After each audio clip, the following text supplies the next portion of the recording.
So the client asked us, along with the memorabilia space, to create an amazing home theater. And so we built all of this millwork out of cherry. It's all locally harvested along the Allegheny Mountains. So this is literally forest of room. This is a stain and glazed finish. You can see these custom doors that lead into the theater, and we've created this kind of movie theme around the theater. So let's go ahead and take a look. So what you have in here is, again, that dark wood. Tony wanted some rich panels that had a velvet look. So these are sound absorbing panels.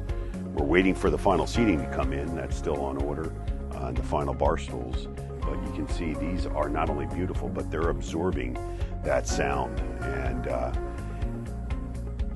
our client wanted a traditional look. So this is all fretwork that's hand carved, and we have capitals and ornate crown moldings.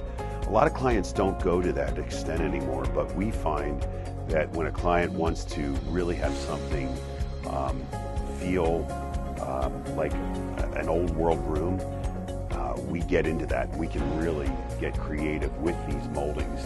Definitely something that's not as common in today's more modern kind of chic, but this has been a really great project to design.